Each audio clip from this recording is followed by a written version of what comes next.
Bien-aimés dans le Seigneur, je vous salue au nom du Père, du Fils et du Saint-Esprit. Aujourd'hui, nous voulons parler d'un sujet qui surpasse même le mire des églises. Est-ce que la femme peut-elle enseigner dans l'église et être pasteur? Le sujet de femme pasteur est celui qui fait l'objet de grands débats aujourd'hui dans les églises. Mais il s'agit tout simplement d'une question d'interprétation biblique. Le livre des 1 Corinthiens chapitre 14, verset 34 en 35 nous dit ceci. Que les femmes se taisent dans les assemblées car il ne leur est pas permis de parler. Mais qu'elles soient soumises selon que le dit aussi la loi. Si elles veulent s'instruire sur quelque chose, qu'elles interrogent leur mari à la maison car il est malséant à une femme de parler dans l'église. Paul a dit il est malséant à une femme de parler dans l'église. Paul n'a pas dit il est malséant à une femme de prêcher dans l'église. Paul n'a pas dit il est malséant à une femme de prophétiser dans l'église.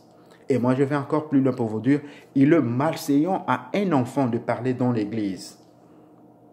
Alors posons-nous d'abord la question, pourquoi Paul a écrit ces passages? Paul a écrit ces passages à cause des désordres qui s'est passé dans l'église d'Éphèse. L'église d'Éphèse était une église célèbre pour son grand temple d'Artémis. Je pense que nous connaissons bien l'histoire. Une église célèbre, mais qui était aussi une église troublée, avec pas mal de problèmes. Vous savez, ces femmes juives à l'époque n'avaient pas la même éducation que les hommes et ne comprenaient pas tout ce qui était prêché. Alors certaines femmes interrogeaient leur mari durant l'enseignement dans l'église. Et il y a encore une autre femme qui comprenait mieux. Elle essayait d'expliquer à celles qui ne comprenaient pas ce qui provoquait des désordres. Alors Paul répond à ces problèmes dans sa lettre écrite au pasteur de l'église à un jeune homme qui s'appelait Timothée. Et dit ceci, si elles veulent s'instruire sur quelque chose, qu'elles interrogent leur mari à la maison, car il est inconvénient pour une femme de parler dans l'église. Paul ne dit pas que la femme ne peut pas être pasteur. Paul ne dit pas que la femme n'a pas le droit de prêcher. Mais il est malséant de parler dans l'église. C'est pour éviter les désordres, car Dieu n'est pas un Dieu de désordre, mais Dieu de paix. 1 Corinthiens chapitre 14, verset 33. Un autre passage important de la Bible, 1 Timothée chapitre 2, verset 12 à 13. Paul dit ceci. Je ne permets pas à la femme d'enseigner ni de prendre de l'autorité sur son mari, mais elle doit demeurer dans le silence, car Adam a été formé le premier, Ève ensuite. La question de l'interprétation biblique. Ici, il s'agit donc d'une recommandation dans le sein du couple et non de l'Église. Paul a mentionné Adam et Ève qui représentent l'histoire de la création, l'histoire du mariage, la séduction. Dans le jardin d'Éden, il n'y avait pas l'ensemble de Dieu. Elle doit demeurer dans le silence. Il parle de la femme par rapport à son mari et non de la gente féminine face à la masculine. Puisque Paul ne peut pas se contredire. Quelque part dans 1 Corinthiens chapitre 11, verset 5, il dit ceci, toute femme qui, au contraire, qui prie ou qui prophétise, la tête non voilée, déshonore son chef. Vous savez, Dieu fait grâce à qui il veut et quand il veut. Donc tu peux prophétiser à l'église. Ça, c'est déjà, ce n'est pas demeurer dans le silence. Alors, pour ceux qui disent qu'enseigner, c'est dominer, bien sûr que oui. Mais écoutez, que dit la parole? Nous allons lire en Ésaïe chapitre 9, verset 6. Car un enfant nous est né, un fils nous est donné, et la domination reposera sur lui, l'esprit de la sagesse, d'intelligence. Quel est le sens spirituel de cette citation quand on dit la domination reposera sur lui? Quand la Bible dit la domination, c'est l'autorité. Maintenant, il faut se poser la question, qu'est-ce que l'autorité? L'autorité, c'est une disposition prise par Dieu pour remettre l'ordre. Et la meilleure façon d'exercer l'autorité, c'est avec amour et humilité. C'est ce que Jésus a fait. Quand on dit la femme ne peut pas prendre l'autorité sur l'homme, il faut comprendre dans quel contexte ou quel domaine. Puisque Dieu peut tout faire. Dieu peut tout faire. Il peut faire ce qu'il veut, mais il ne peut pas se contredire. Vous savez, Dieu a placé Déborah comme un juge en Israël. Et ne jugeait pas seulement les femmes. Donc, elle avait aussi l'autorité même sur l'homme. C'est pourquoi je dis, il faut savoir, il faut comprendre dans quel contexte. L'autorité que Dieu a accordée à l'homme, c'est dans le mariage, puisque la femme ne peut pas dominer sur son mari. Mais elle peut être placée hiérarchiquement au-dessus d'un autre homme. L'exemple de juge Déborah. Maintenant, dans l'Église, l'autorité spirituelle vient du Saint-Esprit. Ça vient du Saint-Esprit. Or, tout chrétien possède une mesure de l'Esprit du Christ. L'Esprit de Christ, c'est enseigner, c'est prier, c'est consoler. Alors, étant donné que le Saint-Esprit peut revêtir l'homme comme la femme, donc la femme peut bel et bien exercer l'autorité spirituelle sur les hommes. Elle peut enseigner, elle peut être pasteur. Parce que même l'homme, quand tu prêches et que tu n'as pas le Saint-Esprit, tu es comme un païen, comme un homme animal. Un autre passage important de la Bible, Galates chapitre 3, versets 27 à 28. Vous tous qui avez revêtu, ou vous tous qui avez été baptisés en Christ, vous avez revêtu Christ. Il n'y a ni juif, ni grec, ni esclave, ni libre, ni homme, ni femme, car tous vous êtes un en Jésus.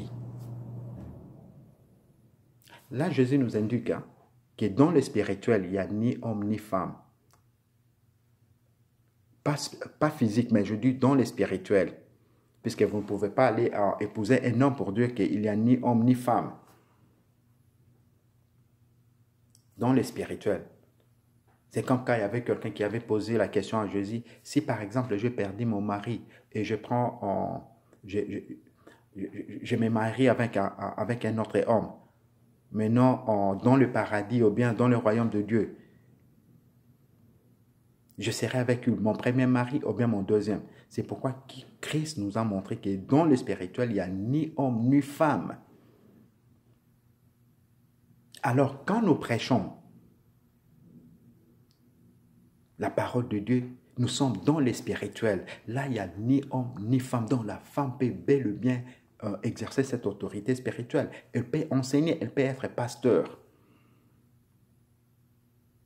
Devant Dieu, l'homme et la femme ont la même valeur et même dignité devant leur Créateur.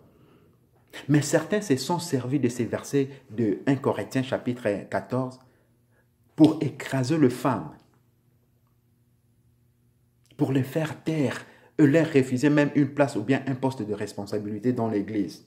La relation hiérarchique entre l'homme et la femme, c'est dans les couples et non dans l'Église. Pour ceux qui disent enseigner, c'est ensemencer, mettre la sémence. Alors vous ne voyez pas même dans la nature humaine, c'est toujours l'homme qui donne la sémence. Mon frère, la parole de Dieu n'est pas la biologie. La sémence dont nous parlons, c'est la parole vivante, la parole de Dieu. Allez lire Matthieu chapitre 13, verset 23. C'est lui qui a reçu la sémence dans la bonne terre. C'est celui qui attend la parole et qui comprend.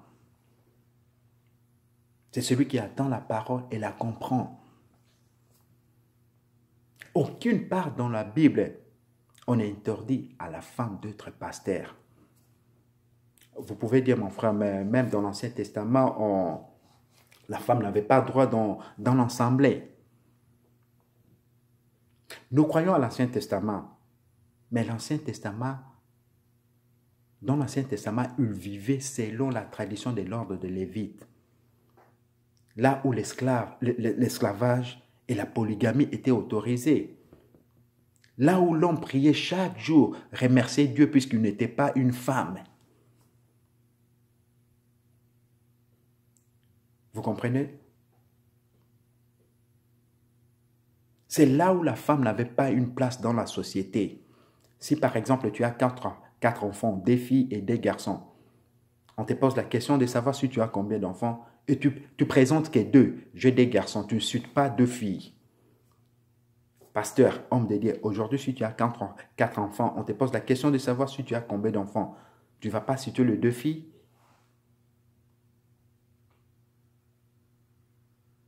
Nous allons comprendre que ça c'était leur tradition, leur culture. C'était leur culture. Israël était clairement un monde d'hommes. Mais rien ne signifie que cette culture était forcément sainte. Puisque dans la même culture, il y avait le divorce, il y avait la polygamie. Dans la Bible, il y a les femmes qui ont exercé l'autorité spirituelle, qui ont enseigné. Posons-nous d'abord la question, qu'est-ce qu'est la prédication? La prédication, c'est enseigner la bonne nouvelle, c'est exhorter, c'est témoigner en la grandeur de Dieu, raconter le merveille de l'Éternel, c'est instruire. La Bible n'interdit pas aux femmes d'exercer les dons du Saint-Esprit. C'est pourquoi Papa Simon Kimbangu, avant d'aller à Lubumbashi, là où il fera 30 ans de prison, il autorise à son épouse Maman Mouelou de continuer à prêcher et à prier pour le malade, selon l'ordre qu'il avait reçu de l'Éternel. Posons-nous d'abord la question, qui a enseigné à Timothée la parole de Dieu? Ce n'était pas sa mère et sa grand-mère? Dès Timothée chapitre 3. Quand Josias avait besoin d'entendre la parole, qu'est-ce qu'il a fait? Il envoya le sacrificateur Ulkia et d'autres vers une femme qui était de toute une référence prophétique de son temps, Hulda. Allez lire le livre des 2 Rois chapitre 22, versets 12 à 19. Et le livre des Corinthiens aussi nous dit, le livre des Romains chapitre 16, le premier verset jusqu'à 3e verset. Je vous recommande Phoébé, notre sœur qui est diaconesse de l'église de Sancré, afin que vous la receviez d'une manière digne des saints. Une diaconesse, elle prêchait, elle priait.